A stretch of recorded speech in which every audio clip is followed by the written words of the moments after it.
Hello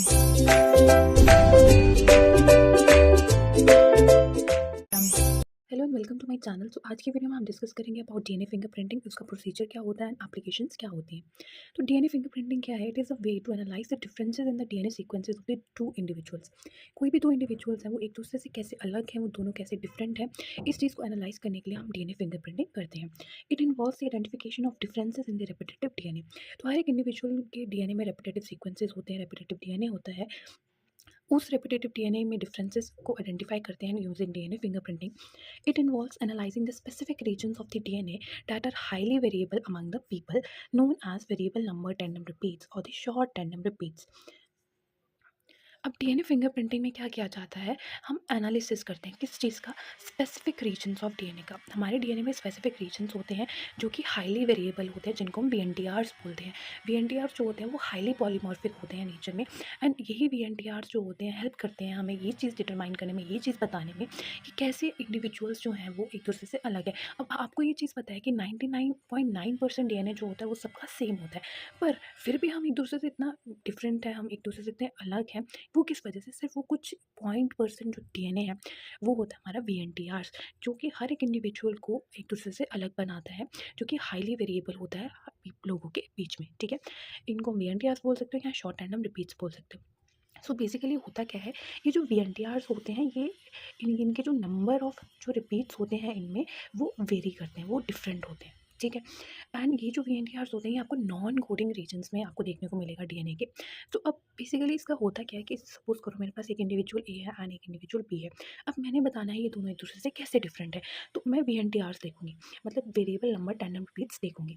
for example अगर मैं ATG की बात करूँ, इसकी मैं बात करूँ, तो हो सकता है कि ए इंडिविजुअल में ए टी जी इसके 3 रिपीट्स हैं, ये 3 बार रिपीट कर रहा है ना, ये है ना, तो इसमें 3 रिपीट्स हैं वेरिएबल नंबर टैंडम रिपीट के। अगर मैं इंडिविजुअल बी की बात करूँ तो यही जो है ये हो सकता है 2 बार हो। ठीक है, वैसे एक इंडिविजुअल ले लो सी, उसमें हो सकता है ये जो ए टी जी ये 5 बार रिपीट कर रहा होगा। तो ये जो वीएनटीआर्स होते हैं यही एक दूसरे को डिफरेंट बनाते हैं। जैसे ए बी सी तीनों इंडिविजुअल अलग है, ए में जो ये वीएनटीआर्स है इसमें 3 रिपीट्स हैं, बी में इसके 2 ही रिपीट्स हैं एंड सी में इसके 5 रिपीट्स हैं। तो ये सब अलग है, ये हमें कैसे देखने को मिला, वेरिएबल नंबर टैंडम रिपीट से देखने को मिला। एंड ये जो डीएनए फिंगरप्रिंटिंग जो थी किसने डेवलप की थी, किसने सबसे पहले की थी, एलेक्स जेफरीज ने। ठीक है, अब बात करते हैं स्टेप्स की कि फिंगरप्रिंटिंग की कैसे जाती है। तो सबसे पहला स्टेप है डीएनए आइसोलेशन। सबसे पहले डीएनए को आइसोलेट करेंगे, मतलब जो भी सेल्स होंगे उनसे डीएनए को एक्सट्रैक्ट करेंगे हाई स्पीड सेंट्रीफिकेशन की मदद से।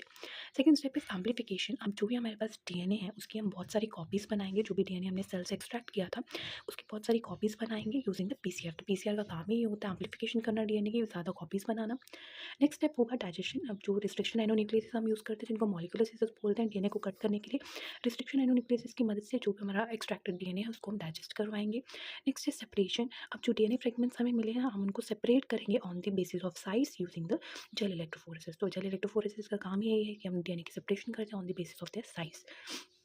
नेक्स्ट इज सदन ब्लॉटिंग। सदन ब्लॉटिंग में ब्लॉटिंग का क्या मतलब होता है, हम ट्रांसफ़र करते हैं जो भी हमारा डीएनए होता है एक मेम्ब्रेन में। ठीक है, वही ट्रांसफ़र करेंगे सेपरेटेड डीएनए फ्रेगमेंट्स को एक सिंथेटिक मेम्ब्रेन में, ये नायलॉन की हो सकती है, नाइट्रोसेलुलोज की भी हो सकती है।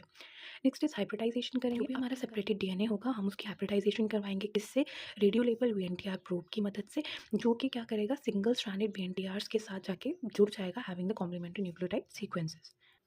अब next is autoradiographic exposure to X-ray films. अब जो भी हाइब्रिडाइज डीएनए फ्रेगमेंट्स होंगे हम उनको ऑटो रेडियोग्राफी की मदद से डिटेक्ट करेंगे, इससे हमें दिख जाएगा dark bands of the different sizes. ठीक है, a small DNA sequence is arranged randomly in many copy numbers which varies from chromosome to chromosome in an individual. तो इसका मतलब जैसे ये एक क्रोमोसोम है, ये नंबर 6 का क्रोमोसोम है, फॉर एग्जाम्पल ये नंबर 5 का क्रोमोसोम है, तो हो सकता है कि इसमें जो नंबर ऑफ रिपीट्स हों वो 3 हो सकता है इसमें नंबर ऑफ रिपीट्स हों वो 10 हो। तो उन्होंने ये बोला है कि जो स्मॉल डीएनए सीक्वेंसेज होते हैं ये रैंडमली अरेंज होते हैं डिफरेंट डिफरेंट कॉपी नंबर्स में। ठीक है, जो क्रोमोसोम टू क्रोमोसोम वेरी करता है इंडिविजुअल के अंदर। हो सकता है मेरे जो 6 क्रोमोसोम है उसमें 10 रिपीट्स हो सकता है आपका जो 6 क्रोमोसोम नंबर है उसमें 9 हो, उसमें 8 रिपीट्स हो। ठीक है, the number of repeats shows very high degree of polymorphism, जो मैंने आपको पहले बता दिया कि वीएनटीआर्स जो होते हैं हाईली पॉलीमॉर्फिक होते हैं, ये high degree of polymorphism show करते हैं, हर एक इंडिविजुअल को एक दूसरे से अलग बनाते हैं। The VNTRs of 2 person may be of same length and sequence at certain sites but vary at other sites. तो जो वीएनटीआर हो सकते हैं 2 लोगों के, हो सकता है कि एक क्रोमोसोम जैसे मेरा 6 क्रोमोसोम है, आपके 6 क्रोमोसोम में दोनों में 3-3 रिपीट्स हो, बट ज़रूरी नहीं है कि सारा का सारा सेम हो। कुछ साइड पे हो सकता है कि सेम लेंथ का हो, सेम सीक्वेंस का हो, बट बाकी साइड्स पे ये डिफ़र करेगा। Therefore, it differs from person to person in a population. Now talking about the applications, तो ये फॉरेंसिक इन्वेस्टिगेशंस में यूज़ किया जाता है, पेटर्निटी डिस्प्यूट्स में यूज़ किया जाता है। पेटर्निटी टेस्टिंग के लिए भी हम डीएनए फिंगरप्रिंटिंग यूज़ करते हैं, क्योंकि ये जो सीक्वेंसेस होते हैं, ये जो वीएनटीआर्स होते हैं, ये इनहेरिटेड होते हैं, ठीक है, इनहेरिटेड भी होते हैं। तो ये पेरेंट्स और चाइल्ड के बीच में कनेक्शन बताने के लिए भी हेल्प करता है, ठीक है, स्टडी करने के लिए। And to study the evolution by determining the genetic diversities among the population. तो कैसे हम एक दूसरे से डिफरेंट हैं, ठीक है, कैसे हम कैसे डाइवर्स हैं, डाइवर्सिटी की स्टडी करने के लिए भी हेल्प होती है। So that's it for today's video. अगर आपको वीडियो अच्छा लगा होगा then please like this video, subscribe to my channel and thank you so much for watching.